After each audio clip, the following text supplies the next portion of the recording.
it's a great pleasure to also meet Tony Yates and to be introducing him. He's a Hittitologist with a background in Indo-European comparative historical linguistics. He received his PhD from UCLA in the interdepartmental program in Indo-European studies, and he's returned there as an assistant professor with joint appointments in both that program as well as the Department of Near Eastern Languages and Cultures. In between, he held a Humboldt Research Fellowship at Ludwig Maximilians Universität München before returning to UCLA, and he's worked and published on various aspects of Hittite grammar, especially phonology and morphology, and their historical development. Today, he's going to zoom out and do something more macro for him by looking in his paper at early Hittite literature and the emergence of the Annalistic style. So I'm looking forward to this. Thank you.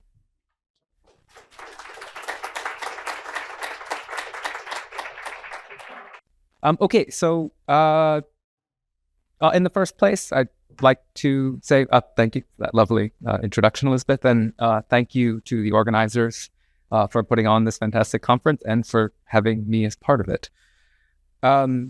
Very quickly before we start, if anybody does want to follow along on the slides, they are up there, and the slides have a lot of let's talk material in it, so it may be helpful. Anyway, but it's there if you would like it.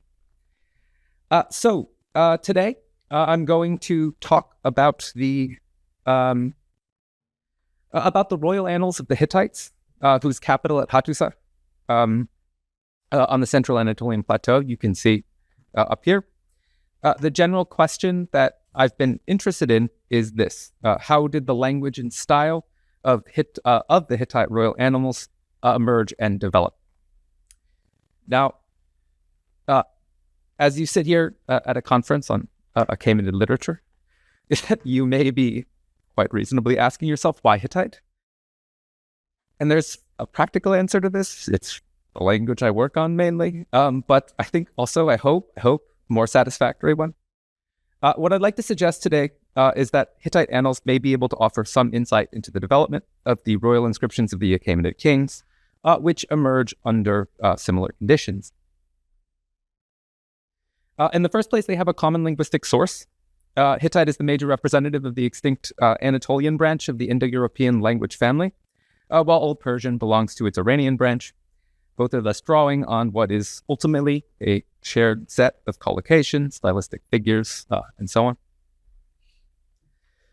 In addition, and more significantly, I believe, both Hittite annals and Achaemenid inscriptions develop in proximity to established Near Eastern Annalistic traditions with which they share themes and goals. Both are concerned primarily with the king's accomplishments, especially his military conquests, and are intended to serve as, at least to some extent, propaganda on his behalf.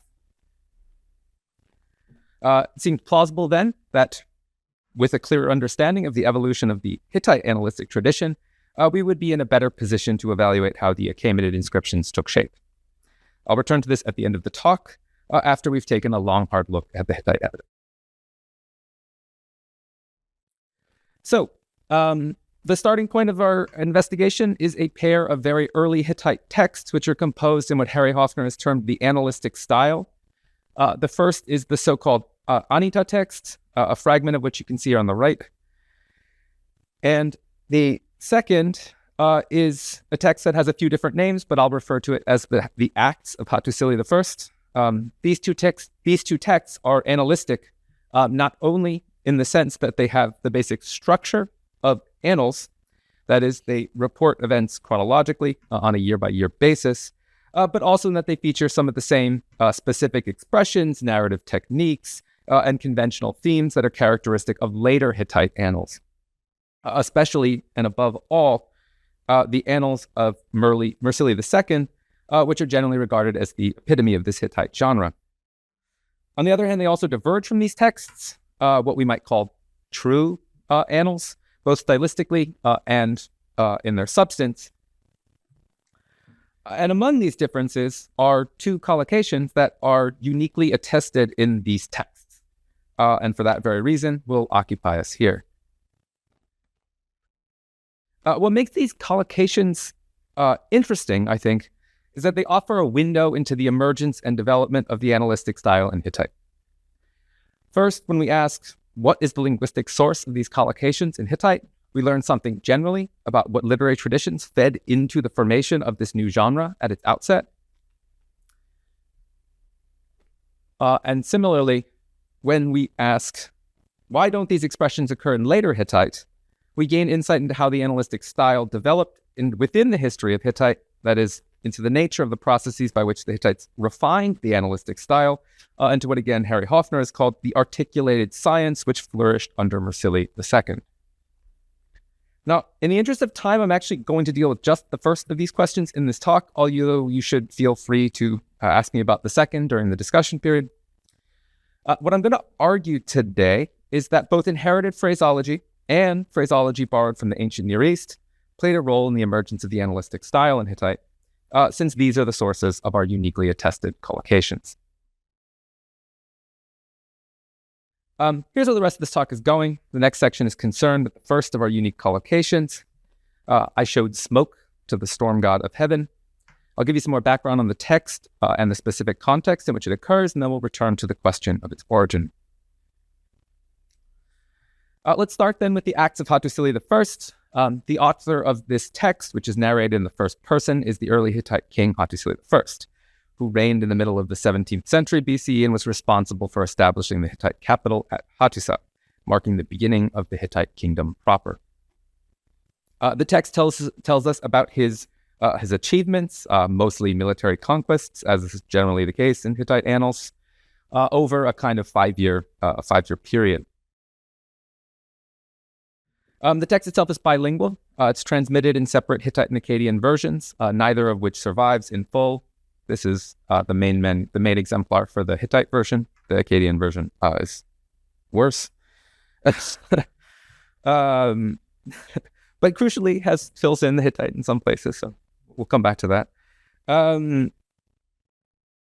Anyway, because of this fact, and because the reign of Hattušili I predates the times when Hittites are usually thought to have begun writing down their language, there's been a lot of debate about whether the text as we have it was composed in Hittite or whether it was first written down in Akkadian and only later translated into Hittite. There are differing views on this. I myself am persuaded by the arguments of Goetze and Melcher that whatever the exact history of transmission, the Hittite text is primary, and the Akkadian version is a translation by a Hittite speaker with a somewhat imperfect grasp of Akkadian. But whether or not one accepts their account for the Akkadian version, one point on which they're doubtlessly correct in my view anyway, is that the surviving Hittite version was originally composed in Hittite, and what that means for present purposes is that anything we find in it, linguistic features and such, we can't explain these as some kind of artifacts of the translation or the like.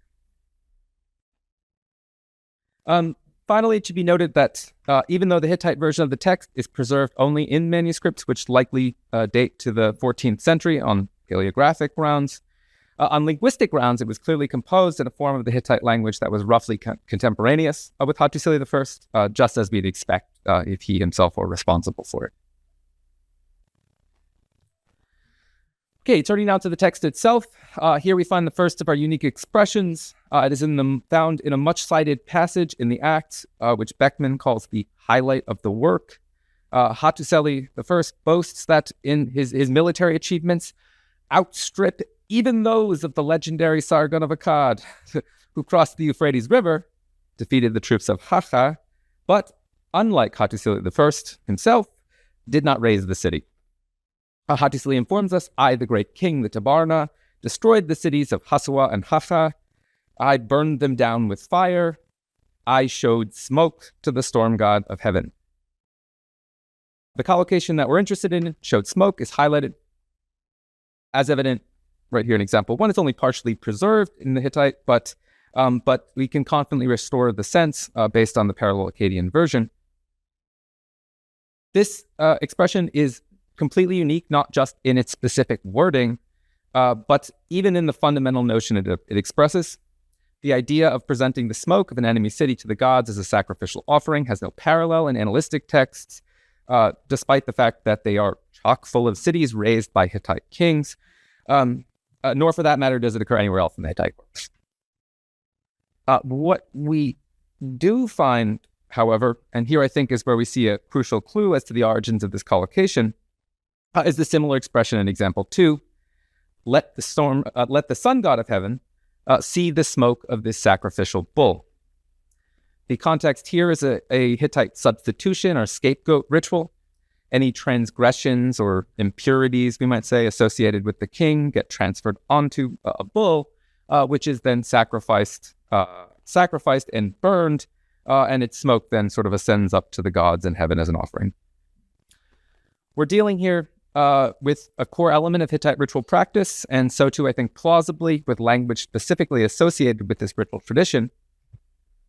And I think there's also some reason to suspect that this language is native to the Hittite ritual tradition and one aspect of its Indo-European inheritance. Burnt offerings are a well-established part of Indo-European ritual practice, and the cognates of Hittite tuqui, in particular, often carry the association of sacrificial smoke in other ancient Indo-European languages. This is especially clear. The highlighting really does not show up in blue. It really doesn't. Wow. Well, anyway, Greek thuos, burnt offering, very clear in the sense, specialized sense already in Homeric epic. Very nice examples from. I was very tempted to reproduce this passage from Works and Days, which I think is a nice one, but I'll leave it. Too many languages already in this talk. Okay, yeah. So I think for this particular Hittite collocation, the historical source is relatively clear then. It reflects the language of an inherited ritual tradition with deep Indo-European roots. But what makes it unique is that this ritual language has been transposed onto the content of annals, the sort of creative adaptation that was possible at the genesis of the genre, but perhaps not later after its conventions became more firmly fixed. Okay, so that was the easy case. I think what we've now established is that inherited phraseology played a role in the emergence of Hittite annals. But that's not all. And in this section, we'll examine a second collocation that, at least within Hittite, only occurs in early annalistic texts. I sowed cress in its place. Maybe this will look more familiar to people. Once again, I'll introduce the context in which it occurs, trace its origins, and in this case, you'll see this search will take us beyond Anatolia, deeper into the ancient Near East. Before we can look at this collocation, a few more words are in order about the oldest text in which it occurs. This is the so-called Anitta text, which is our earliest Hittite historiography, at least in a chronological sense. The events that it relates are historical, but really belong to the prehistory of the Hittite state. The text relates the exploits of a great king named Anitta, who forged a unified kingdom in the middle of the 18th century BCE in central Anatolia. That is in approximately the same area as the Hittite kingdom, but roughly a century, roughly in the same area as the Hittite kingdom arises roughly a century later. The transmission of the Anitta text is unfortunately not at all straightforward. Linguistically, it has essentially the same properties as the Acts and other texts composed during the earliest period of Hittite for which we have records. And unlike the Acts, it is actually preserved in at least one manuscript that is paleographically datable to the same period, whatever that period is. What complicates the transmission is that the text itself tells us that it is, at least in part, the record of a lost historical inscription, which Anitta himself had posted on the gates of his capital at Nessa, the Hittite name for Kanesh. Though we have no physical trace of this inscription, the old Assyrian trading colony at Kanesh has yielded cuneiform tablets with the name of Anitta and his father Pitana, as well as this bronze spear point on the slides with the words Palace of King Anitta, basically way too tiny to make out, but they're there, I assure you. So we can be really confident that we're dealing with a real 18th century Anatolian king at Nessa. This means that a significant chronological gap obtains between Anitta's reign and the oldest records of the text, even under the assumption that the Hittites began to write down their language at a fairly early period, which is controversial. As a consequence, again, this is a situation in which there's significant debate about how the text actually reached its extant form. When was it first written down? When was it and when it was it originally written down in Hittite, or was it perhaps composed in another language, Old Assyrian, or even Attic? These are important questions. Just going to bypass them today.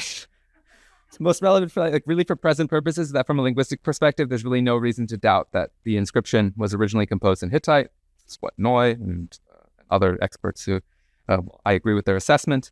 Composed in Hittite and composed at a very early Hittite period. And so that's how I'm just going to approach its content. Okay, so let's turn now to the passage with our second collocation of interest. It's given here in example 4, and it reads, at night I seized the city of Hattusa by force, and in its place I sowed cress. Whoever should become king after me and resettle Hattusa, may the storm god of heaven smite him. Most of the Hittite scholarship that treats this passage focuses on the latter part. Having conquered and destroyed Hattusa, Anitta here issues this prohibition against future resettlement. This is, of course, deeply ironic because it's less than a century later, Hattusa reemerges as the capital of the Hittite kingdom and the site of the very archives in which, Anitta's curse was preserved for us, for posterity.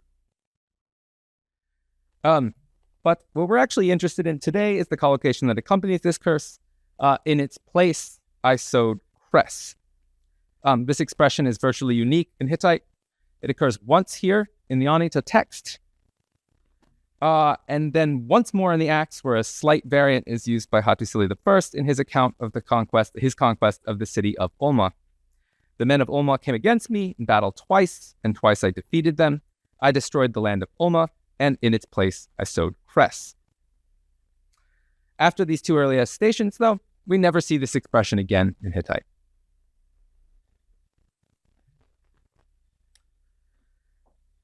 One puzzling feature of this collocation is the set of contexts in which it occurs. If we circle back to the Anitta text here in example 4, we can see that the text pretty clearly associates this collocation with Anitta's resettlement ban. This ban is in fact just one part of a Hittite custom whereby the ruins of a defeated enemy city are consecrated for a deity. The Hittites would dedicate the site to the god's cultic activity and thereby render it out of bounds for human inhabitation or any other profane usage. The interesting puzzle is that in later Hittite texts, we get quite detailed counts of these consecrations, but nowhere do we find any mention of sowing cress. I've given one attestation of this practice from the much later Annals of Hattušili II, here in example 6. He says, I burned down the cities of Tumuhala, Tiasita, and Karaswa, or perhaps Harswa. Since Tumuhala was inimical to me, and it is an unfavorable place, I consecrated Tumuhala to the storm god, my lord, and I made it sacrosanct. I imposed borders on it so that no person will resettle it. Here we can see Hattušili dwelling on how the domain of the storm god is demarcated. He explicitly mentions here that he imposed borders on it. Zag mesh us. Hittite arakzenos. On the site, and in the 15 lines that follow this passage, he devotes substantial space to just defining these borders in an extremely precise way. But he never mentions sowing cress. The same is true for the account in CTH 423. I didn't bother reproducing it, it's too large. But basically we have here, it looks that we have the actual text of the ritual the Hittites performed on the occasion of these consecrations. They're about 25 lines long, and again, really no mention of cress whatsoever. So what's going on here? The absence of cress in any attestation of this Hittite custom after it occurs in the two of our very oldest annalistic texts seems, obviously can't rule it out, but it seems unlikely to be accidental. And so what I'd like to propose is that this chronologically skewed textual distribution is something, in particular, it is the result of the source of this collocation. I'm going to argue that it's a literary borrowing into Hittite, and then it originated in the ancient Near East as part of a similar consecration practice. So, why do I think that? One simple reason to suspect a borrowing is that there's really robust evidence in ancient Mesopotamia and in the Levant for sowing cress, often in combination with salt, over the ruins of a conquered city. This situation contrasts strikingly, not just with Hittite, where this collocation, as we've seen, just occurs twice, but also with the rest of the Indo-European world, where it's categorically absent from ancient sources. In Mesopotamia, the earliest attestation of this collocation is in one of the Annalistic royal inscriptions of the Assyrian king Adad-Nirari I. who ruled in the first half of the first half of the 13th century. One of its two occurrences in this inscription is given in example 7. I conquered, burnt, and destroyed the city of Eridu and the cities within the district of Eridu, and sowed salty plants over them. 2 points about these occurrences are notable. The first is that the word kudamu, translated salty plants here, is probably the Assyrian equivalent of Babylonian saklu, which is generally agreed to refer to some type of cress. And the other is that the destruction of the city of Eridu, referred to in this passage, appears to have been complete and indeed permanent. And this in turn suggests that the sowing of cress had some material reality as an Akkadian procedure that prevented subsequent cultivation of the site. In any case, the same collocation is attested once more in an inscription of Adenarar's son, Shalmaneser I, and then there's a gap of several centuries before it resurfaces. It occurs then, when it does though, there's a lot of it. It occurs at least 7 times in the royal inscriptions of Ashurbanipal. For instance, here in example 8, where he says, on a march of 1 month and 25 days, I devastated the districts of the land of Elam and scattered salt and cress over it. Again, here 2 points are notable. First, we see here that the earlier kudamu is replaced by saklu, which confirms the identity of these plants. And second, the plant has acquired a kind of partner in this collocation, namely salt. This is significant because when we turn to the Levant, we actually find the same pairing. It occurs once in an Aramaic inscription from the mid-8th century, which contains the text of a treaty between 2 rulers of minor kingdoms near Aleppo. The clause in example 8 is part of an elaborate curse stipulated against one of these petty rulers if he should violate the terms of the treaty. May Hadad sow in his cities salt and weeds. Note that Fitzmyer translates the plant word here in 8 as weeds, but others have translated it cress. My understanding is that it's probably related to the Akkadian word saklu that we just saw in the inscriptions of Ashurbanipal, but I'd be very glad to have an actual expert on the language weigh in on this. That's not me. Yeah. In any case, what's really crucial here is that the plant is again paired with salt. And that's crucial because it allows us to connect the Hittite and Akkadian attestations of the collocation with cress alone, and a version of the same in which it is enacted with salt alone. The latter is best known from the Old Testament episode that relates the destruction of the city of Shechem. Abimelech fought against the city all that day. He took the city and killed the people that were in it, and he razed the city and sowed it with salt. Gewirtz has argued persuasively, at least to my mind, again, not a specialist, that the Assyrian, Aramaic, and biblical occurrences of this trope all reflect a custom much like the Hittite one I just discussed. According to him, sowing or strewing a devastated city with salt or cress constituted a means of purifying the site as an act of, or as one in preparation for, its consecration. And so, what we see now is that the cress sowing collocation was well established across the ancient Near East, and with the exception of Hittite, only in Semitic languages of Mesopotamia and the Levant. Situating the origin of this collocation within these speech communities would not only economically explain this aerial distribution, but also why, aside from Hittite, there's no trace of this collocation in any other Indo-European tradition, at least in antiquity. It becomes a matter of geography. The Hittites' unique position in Anatolia enabled them to borrow the collocation from their Near Eastern neighbors.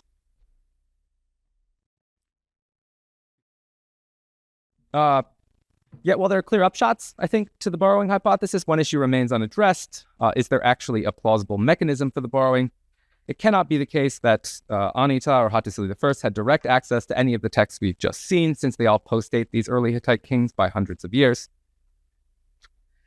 Still, I believe that there is a viable path, and the collocation may come to the Hittites by way of Akkadian.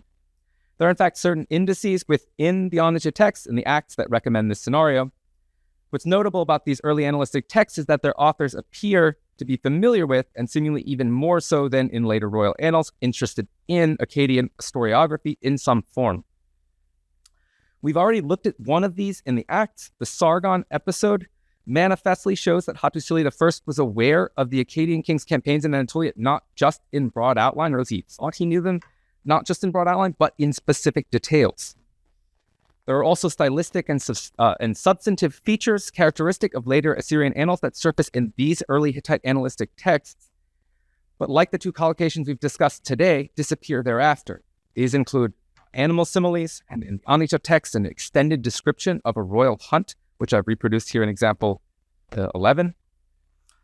The uniqueness of this episode within Hittite was registered already by Goetze, who pointed out how surprising this is from a broader Near Eastern perspective, since royal hunting expeditions are well attested, for instance, in the Assyrian royal annals. This sort of cluster of Akkadian-facing properties leads me to propose the following scenario for the transmission of our collocation into Hittite.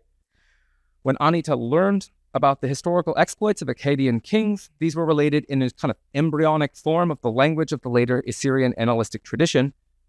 Tadmor has traced back the beginnings of the Assyrian genre all the way back to Shamshi-Adad I, whose reign preceded Anitta's by a generation or more.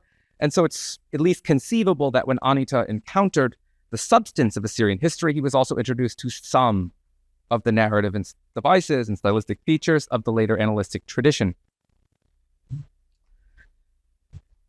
Among these would have been a version of the crest-sewing collocation. The context in which it occurred was familiar to Anitta, gets used when an enemy city is destroyed and its future resettlement gets banned, which is an established custom among both the Hittites and the Assyrians.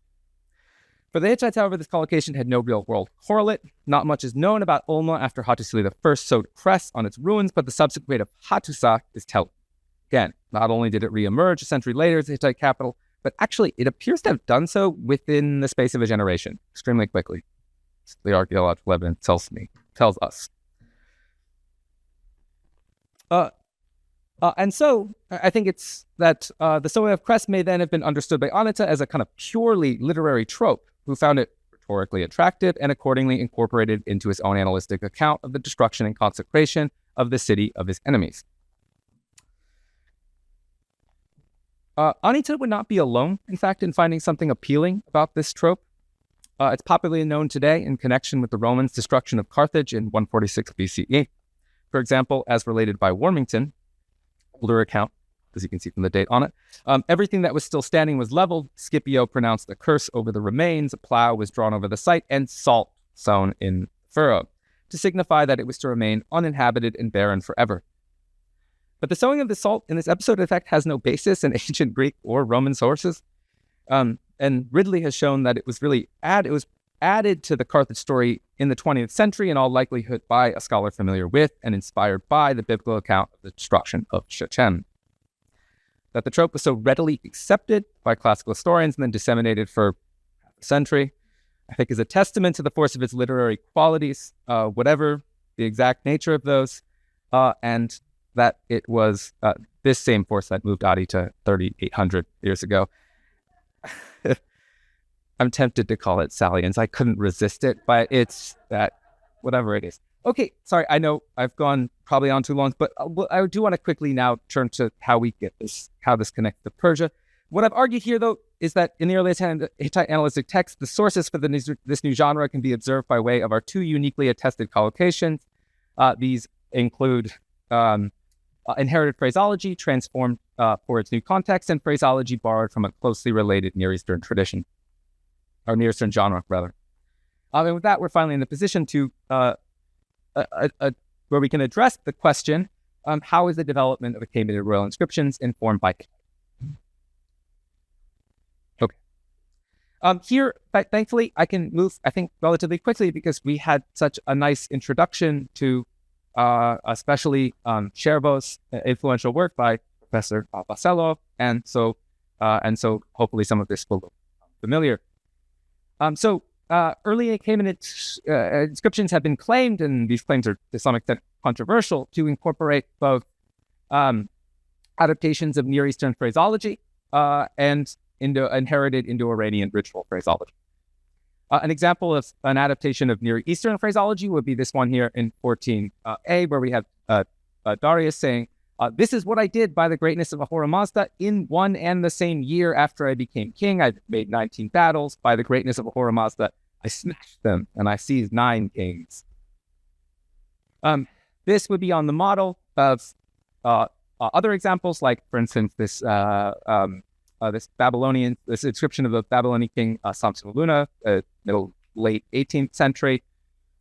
He says, at that time, I defeated weapons 8 times in the course of 1 year, the totality of the land of Sumer and Akkad, which had become hostile against me. Or on something like this, and this is a bit closer to home chronologically, something like the Neo-Assyrian ruler Dadar III in the early 9th century, let's say. Late 9th, early 8th century. He says, I muster my chariots, troops, and armed forces and ordered the march to the land of Hatti. Hey. And in 1 year, I subdued the entire lands of Amuru and Hatti. Okay, so that's, in addition to that, it also is claimed to have incorporate elements of inherited Indo-Iranian ritual phraseology. So, for instance, here from this other inscription of Darius that we saw such nice images of yesterday, he says, Darius says, may Ahura Mazda protect me from evil, as well as this house and his land.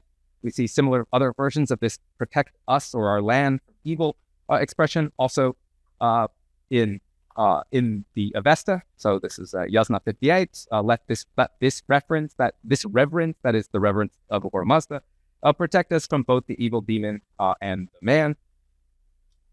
And going sort of even further back, we can see reflexes of this same formula in Indic. So this is from Book 10 of the Rig Veda. Let Indra, the lord of the formulation, protect us all around, from behind and from above and from below, from him who wishes ill. And probably these words are related, these words for evil and ill-wisher and so on. Maybe not.